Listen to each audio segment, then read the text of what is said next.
आप ये कहना चाहते हो कि देश के प्रधानमंत्री देश में सुरक्षित नहीं है, जबकि आप ये खुद कहते हो कि देश सुरक्षित हाथों में है। प्रधानमंत्री जी मोदी जी को किससे खतरा है? क्योंकि हमने वीडियो में देखा कि बीजेपी के लोग झंडा लेके खड़े थे वहाँ पे। क्या प्रधानमंत्री जी को अपने कार्यकर्ता से मतलब खतरा है? क्योंकि वीडियो में साफ दिखाई दे रहा है कि आपके ही लोग जो है वो आंदोलन करते दिखाई दे रहे हैं।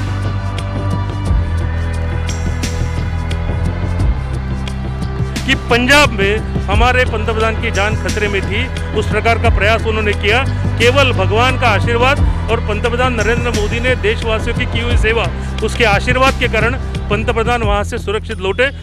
देश के प्रधानमंत्री नरेंद्र मोदी जी के सुरक्षा में चूक होने का जो वाकया है, उसको लेकर आज बीजेपी के अनुसूचित जाति मोर्चा के कार्यकर्ता आज नागपुर के संविधान चौक पर आंदोलन कर रहे हैं, मूक मोर्चा कर रहे हैं और ये मांग कर रहे हैं कि जो चूक हुई इनके प्रधानमंत्री के सुरक्षा में, उसके ऊपर कार्रवाई की जाए। और आप देख सकते हैं हाथ में बैनर है, प्रधानमंत्री की सुरक्षा से खिलवाड़ करने वाली कांग्रेस शर्म करो, ऐसा बैनर है। साथ ही वहाँ पे लिखा है कि आदरणीय प्रधानमंत्री जी की जान को खतरा पैदा करने वाली देश विरोधी साजिशें बंद करो, ऐसा पोस्टर लगाए गए हैं। मेरे साथ पूर्व विधायक मिलिंद माने जी हैं। सर, क्या बताएंगे जिस तरह से देश के प्रधानमंत्री एक बताया जा रहा है कि उनके जान को खतरा है, आपके पोस्टर में भी कहा गया है कि जान को खतरा है, ये बताया गया है कि देश, क्या आपको लगता है कि पंजाब के जो लोग हैं या फिर कांग्रेस पार्टी है, क्या देश के प्रधानमंत्री की जान को खतरा पैदा कर रही है? ये बात तो सही है कि माननीय पंतप्रधान महोदय जी का जो पंजाब का दौरा जो था, ये पंजाब के दौरे के अंदर में एक पुलिया के ऊपर में उनका पूरा कॉन्वॉय जो है रोका गया और करीबन 20 से 25 मिनट तक के वो कॉन्वॉय उस पुलिया पर था। वहाँ से पाकिस्तान की सीमा केवल 30 किलोमीटर दूरी पर थी और वो जो जगह है, वो जगह ज्ञात जगह थी कि पाकिस्तान ने वहाँ पर ड्रोन से भी औजार भेजे हुए हैं। तो आदरणीय पंतप्रधान महोदय की सुरक्षा के अंदर में बहुत बड़ी जानबूझकर प्लानिंग के साथ में वो की हुई, हम गलती तो नहीं बोलते हैं, वो साजिश ही थी। वो तो ये बात ठीक है कि वो साजिश कामयाब न हो पाई और हमारे पंतप्रधान महोदय जी जो है सही सलामत अपने स्थान पर पहुंच गए।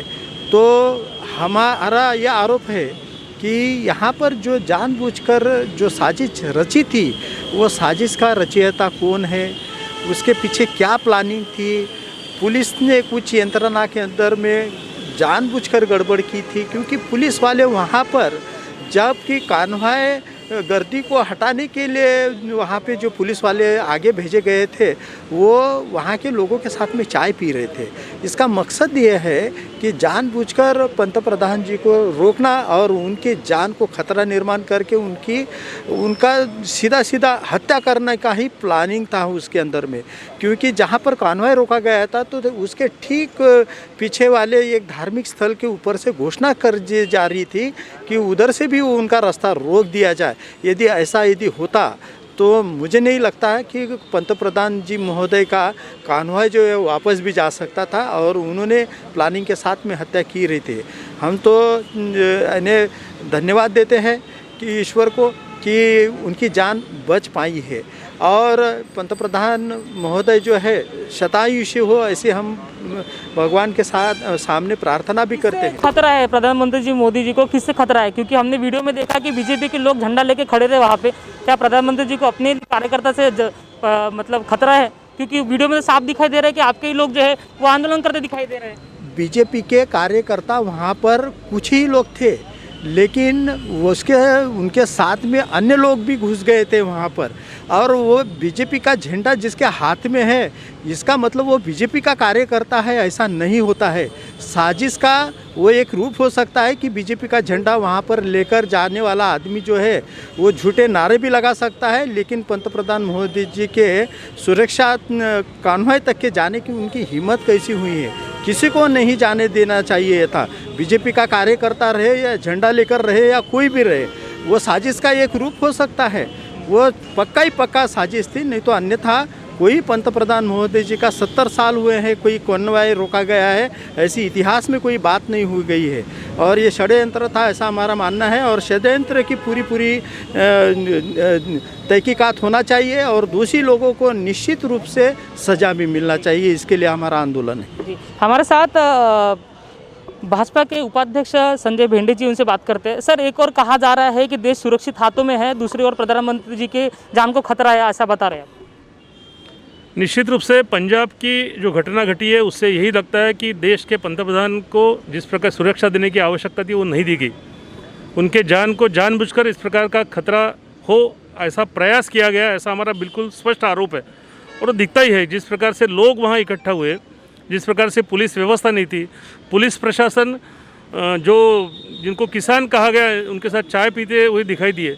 इससे स्पष्ट होता है कि जो गवर्नमेंट की, पंजाब गवर्नमेंट की जो उनको जो करना था, जिस प्रकार के वहाँ की सुरक्षा व्यवस्था वो उन्होंने पूरी नहीं की।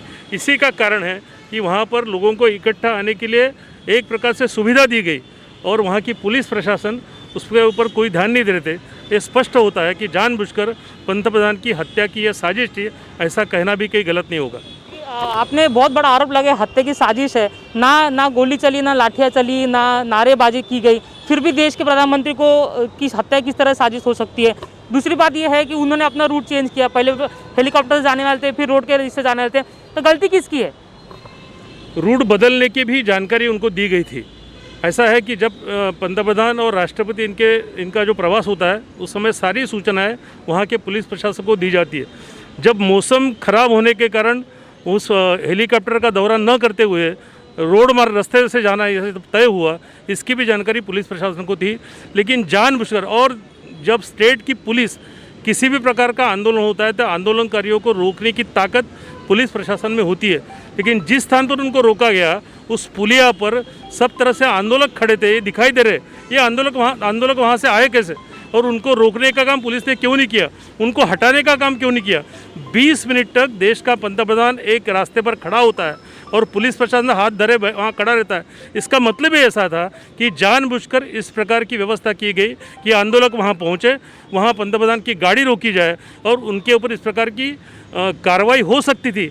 अब आप ऐसे कहेंगे कि वहाँ हत्या तो कुछ हुई नहीं, गोली तो चली नहीं, गोली चलने की राह देख रहे थे क्या, ऐसा हमारा कहना है। पंतप्रधान की गाड़ी जहाँ से खड़ी थी वहाँ पर बहुत अंतर पर वो जो आंदोलन थे बहुत कम डिस्टेंस पर खड़े थे, तो शायद ये भी हो सकता था कि उसकी राह पुलिस देख रही थी क्या, इसलिए हमने आरोप किया। क्या आप ये कहना चाहते हैं कि देश के प्रधानमंत्री देश में सुरक्षित नहीं है, जबकि आप ये खुद कहते हो कि देश सुरक्षित हाथों में है? बिल्कुल देश सुरक्षित हाथों में है, और सुरक्षित पंतप्रधान वहाँ न होने का कारण वहाँ की पंजाब गवर्नमेंट है। मैंने जैसे कहा कि किसी भी प्रकार का पंतप्रधान का दौरा जब होता है तो पूर्व नियोजित है, शायद उसमें बदल भी होगा तो उसकी भी जानकारी वहाँ की पुलिस व्यवस्था की थी। लेकिन जानबूझकर देश के पंतप्रधान पर कांग्रेस का शासन होने के कारण कांग्रेस के नेताओं ने जानबूझकर हत्या हो, उनके ऊपर इस प्रकार का कुछ भी घटना घटी, इस प्रकार का माहौल उन्होंने खड़ा किया, उसके कारण ऐसा लगा कि पंजाब में हमारे पंतप्रधान की जान खतरे में थी। उस प्रकार का प्रयास उन्होंने किया। केवल भगवान का आशीर्वाद और पंतप्रधान नरेंद्र मोदी ने देशवासियों की हुई सेवा, उसके आशीर्वाद के कारण पंतप्रधान वहाँ से सुरक्षित लौटे। उन्होंने जाते समय कहा भी है कि आपके मुख्यमंत्री को कहो कि मैं एयरपोर्ट पर सुरक्षित पहुँचा हूँ, उनको मैसेज दो। इसका कारण ही वो था। इसलिए देश के पंतप्रधान के हाथ में पूरा देश सुरक्षित है। पंजाब की घटी हुई घटना के बाद देश को सोचना पड़ेगा, और निश्चित रूप से देश का पंतप्रधान और देश के गृहमंत्री पंजाब की घटी हुई घटना के बाद पंजाब के बारे में निश्चित रूप से कुछ ना कुछ सोचेंगे। तो भाजपा फिलहाल आंदोलन कर रही है और जिस तरह से सुरक्षा में चूक हुई है उसका ही विरोध है भाजपा कर रही है। वही इन्होंने ये भी स्पष्ट कहा कि देश भले ही देश जो है सुरक्षित हाथों में है, लेकिन पंजाब में जो कांग्रेस सरकार है उसके सरकार के कारण या एक साजिश के कारण जो है देश के प्रधानमंत्री के सुरक्षा में चूक की गई है और हत्या करने की ये एक साजिश रची गई थी, ऐसा भाजपा के लोगों का कहना है। कैमरा पर्सन दिनेश सातपुत के साथ अमित वांद्रे, महाराष्ट्र 24 नागपुर।